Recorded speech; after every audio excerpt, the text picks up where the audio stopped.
Everyone, welcome to my channel JK tutorial. हम कर रहे थे क्लास 7 की साइंस का chapter 11 that is transportation in animals and plants, जो कि लास्ट टाइम हम कंप्लीट कर चुके हैं। आज हम डिस्कस करने वाले हैं उसके टेक्स्चुअल क्वेश्चंस के बारे में। लेकिन उससे पहले जो मेरे चैनल पे न्यू है, मेरी वीडियो को फर्स्ट टाइम देख रहे हैं, वो प्लीज़ इसे सब्सक्राइब करना ना भूलें। चलिए स्टार्ट करते हैं। फर्स्ट ऑफ ऑल आपका क्वेश्चन नंबर 1 है। यहाँ पे आपको मैच का कॉलम दिए गए हैं, मैच करने हैं स्ट्रक्चर जो हैं उनके फंक्शंस के साथ। जैसे कि स्टोमाटा आपका क्या फंक्शन करता है, वो उसके कारण लॉस होता है वाटर का। आपको पता है स्टोमाटा का ऑलरेडी हमने एक्सप्लेन किया हुआ है अपनी वीडियो में भी, जिसके कारण कौन सी प्रोसेस होती है, आपकी ट्रांसपायरेशन। ये आ गया। जाइलम का क्या फंक्शन होता है, जाइलम जो रूट्स से जो वाटर जो एब्जॉर्ब करती हैं रूट्स फ्रॉम सॉइल, उसे पहुंचाता है बॉडी के हर एक पार्ट तक, इसलिए इसका फंक्शन क्या होगा, transportation of water. Root hairs का क्या काम होता है, रूट हेयर्स जो होती हैं वो एब्जॉर्ब करती हैं वाटर को फ्रॉम सॉइल। फ्लोइंग का क्या फंक्शन होता है, जैसे जाइलम आपका वाटर ट्रांसपोर्ट करता है, उसी तरह फ्लोइंग में आपका क्या करता है, खाना ट्रांसपोर्ट करता है, ट्रांसपोर्टेशन ऑफ फूड। नेक्स्ट आपका क्वेश्चन नंबर 2 है। फिल इन द ब्लैंक्स है यहाँ पे आपको दी गई हैं। फर्स्ट फिलिंग द ब्लैंक्स में बोला गया है, blood from the heart is transported to all parts of the body by the, जो ब्लड होता है वो हार्ट से सारे पार्ट्स तक बॉडी के पहुंचता है, और उसे कौन पहुंचाता है, वो आपकी होती है arteries. Haemoglobin is present in dash cell, haemoglobin कौन से सेल में प्रेजेंट होता है, आपका रेड ब्लड सेल्स में। नेक्स्ट थर्ड पार्ट में बोला गया है, आर्टरीज और वीन्स जो होती हैं वो किस कनेक्शन के साथ ज्वाइन होती है, नेटवर्क को क्या बोलते हैं हम, कैपिलरीज। फोर्थ पार्ट में बोला, रिदमिक एक्सपेंशन और कॉन्ट्रैक्शन जो होती है हार्ट की, उसे हम क्या कहते हैं, that is known as heart beat. Main excretory product जो होता है ह्यूमन बींग्स में, वो क्या होता है, यूरिया। स्वेट कंटेन्स वाटर, के साथ साथ स्वेट के अंदर क्या होता है, साल्ट होता है। आपका स्वेट जो पसीना होता है नमकीन भी होता होगा, कई बार आपने टेस्ट किया होगा, तो पानी के साथ साथ उसमें क्या होता है, साल्ट होता है। नेक्स्ट पार्ट में किडनीज एलिमिनेट करती है वेस्ट मटेरियल लिक्विड की फॉर्म में, जिसे क्या कहते हैं हम, urine. Water reaches great height in the trees, पानी जो है वो ट्रीज की चाहे जितनी ज़्यादा हाइट हो वहाँ तक पहुँच जाते हैं, उस किसके कारण, सक्शन पुल के कारण, उसे कोई ऊपर से क्या करता है, पुल करता है, जिस प्रोसेस को हम क्या कहते हैं, ट्रांसपायरेशन। नेक्स्ट आपका क्वेश्चन नंबर 3 है, आपको करेक्ट ऑप्शन यहाँ पे चूज करना है। ए पार्ट में बोला गया है, in water is transported through, plants में आपका पानी कौन ट्रांसपोर्ट करता है, वो आपका हमने अभी भी डिस्कस किया, जाइलम करता है। नेक्स्ट आपका वाटर एब्जॉर्प्शन जो होती है रूट से, वो इंक्रीज हो सकती है कैसे, अगर हम क्या करें, प्लांट्स को अंडर द, किसके नीचे रखें, शेड में रखें, या डिम लाइट में रखें, या कवर करें इसे पॉलीथीन बैग से, या अंडर द फैन रखें। अगर हम वाटर प्लांट्स को कहाँ पे रखें, अंडर द फैन रखें, तो वाटर एब्जॉर्प्शन जो है वो बढ़ जाती है। ठीक है। नेक्स्ट आपको क्वेश्चन नंबर 4 है, why is transport of materials necessary in a plant और इन एनिमल। अभी जो ट्रांसपोर्टेशन होती है मटेरियल्स की, ऊपर से नीचे, नीचे से ऊपर, ठीक है, तो ये क्यों नेसेसरी है, ये प्लांट्स में भी होती है, ये एनिमल्स में भी होती है। जो सेल्स होते हैं, अलग अलग ऑर्गन्स होते हैं जो प्लांट्स और एलिमेंट्स के, उन्हें क्या चाहिए, ज़रूरी है कि वो सब्सटेंस को कैरी करें मेटाबॉलिक एक्टिविटीज़ के लिए, उन्हें भी एनर्जी चाहिए, सेल्स को भी। और अलग अलग टाइप के जो वेस्ट प्रोडक्ट्स जो प्रोड्यूस होते हैं इस मेटाबॉलिक एक्टिविटीज़ से, तो ये जो उनको एनर्जी चाहिए वो खाने से मिलेगी, जिसके लिए उन्हें क्या करना पड़ता है, खाना चाहिए। तो उन तक खाना पहुंचेगा कैसे, वो भी ट्रांसपोर्टेशन के थ्रू। और जो वेस्टेज प्रोड्यूस हो रहा है बॉडी के अंदर किसी भी एक्टिविटीज़ से, उन्हें भी तो बाहर निकालना है, इसलिए ट्रांसपोर्टेशन जो मटीरियल की वो ज़रूरी है सप्लाई करने के लिए रिक्वायर्ड सब्सटेंस जो चाहिए हो, और रिमूव करने के लिए वेस्ट प्रोडक्ट्स को। नेक्स्ट क्वेश्चन नंबर 5 है, what will happen if there are no platelets in the blood. क्या होगा अगर हमारे ब्लड में प्लेटलेट्स नहीं होंगे। देखिए मैंने आपको पहले ही बताया था, प्लेटलेट्स की जो कंसंट्रेशन होती है ब्लड में, उसके कारण ही अगर हम कोई इंजरी हो जाए तो हमारा ब्लड जो होता है वो रुक जाता है।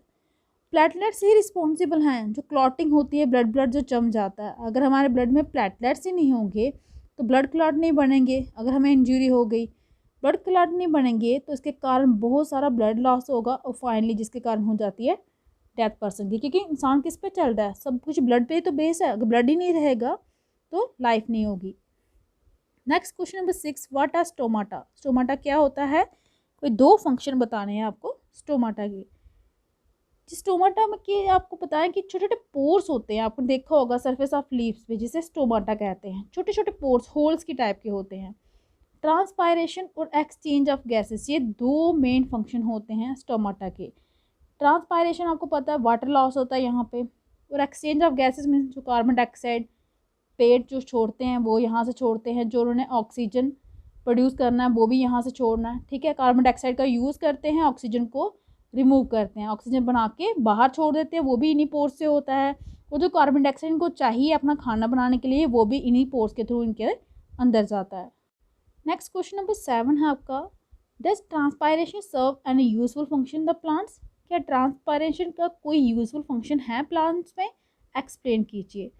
ट्रांसपायरेशन का भी इम्पोर्टेंट फंक्शन है प्लांट्स का, क्योंकि ट्रांसपायरेशन के कारण ही ट्रांसपायरेशन पुल होती है, जिसके कारण चाहे हाइट जितनी हो प्लांट्स की, वाटर जो है नीचे से ऊपर तक चला जाता है उनकी लीव्स तक, ठीक है। नेक्स्ट क्वेश्चन नंबर 8 है, कंपोनेंट्स कौन से हैं आपके ब्लड के? ब्लड के कौन कौन से पार्ट हैं? तो ब्लड आपको पता है एक लिक्विड है विच है सेल ऑफ वेरियस काइंड, अलग अलग टाइप के सेल जो होते हैं उसमें फैले होते हैं। मेन कंपोनेंट है ब्लड के प्लाज्मा, ये फ्लूइड पार्ट होता है ब्लड का जिसे प्लाज्मा कहा जाता है।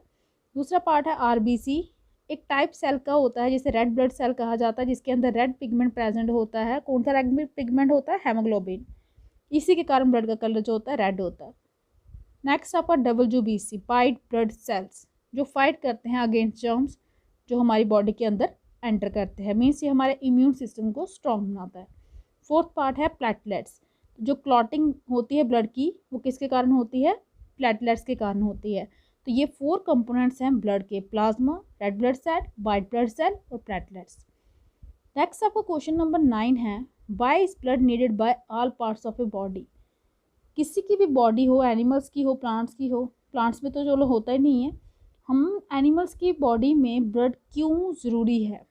देखिए ब्लड जो है ट्रांसपोर्ट करता है सब्सटेंस, जैसे कि डाइजेस्टेड फूड स्मॉल इंटेस्टाइन से दूसरे पार्ट जो है बॉडी के तक, वो भी ब्लड पहुंचाता है। ये कैरी करता है ऑक्सीजन लंग्स से सेल्स ऑफ बॉडी तक। ये ट्रांसपोर्ट करता है वेस्ट रिमूवल, कहाँ से? बॉडी से जो भी वेस्टेज निकलता है। ये काम करता है एज ए कैरियर काम, ट्रांसपोर्टेशन का काम।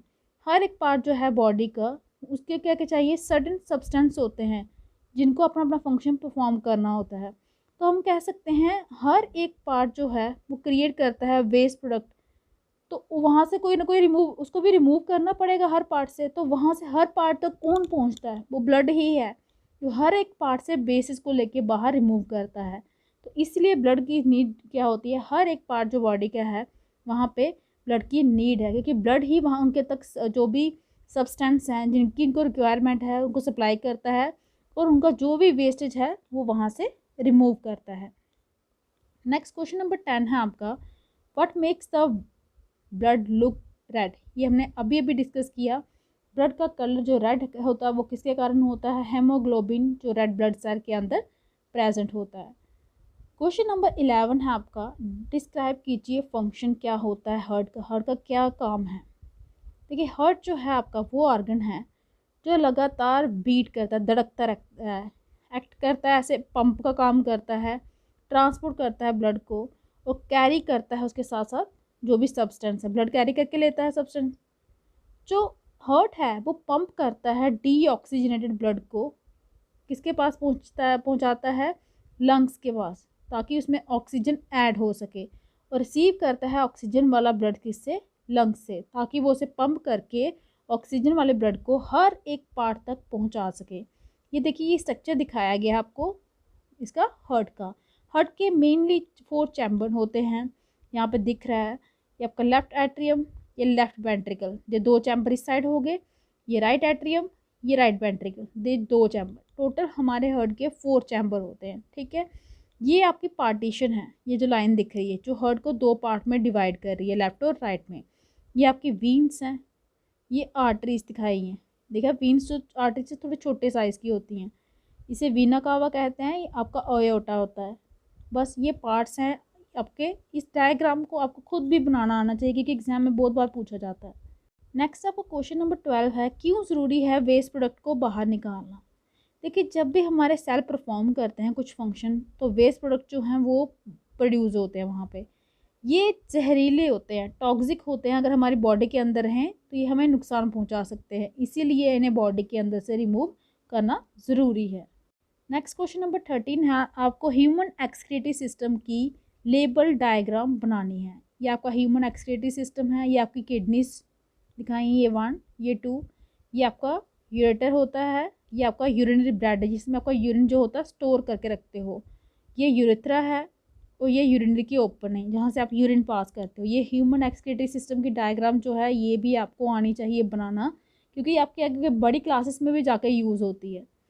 नेक्स्ट क्वेश्चन, इसके साथ ही आपके ये क्वेश्चन जो हैं वो ख़त्म होते हैं और चैप्टर भी आपका कंप्लीट होता है। आई होप कि आपको अच्छे से समझ आ गए होंगे। अगर आपको मेरी वीडियो अच्छी लगी हो तो प्लीज़ इसे लाइक कीजिए, शेयर कीजिए, चैनल को सब्सक्राइब कीजिए ताकि आपको जो मेरी लेटेस्ट वीडियो है वो टाइम टाइम मिलती रहे। आज के लिए इतना ही, थैंक यू।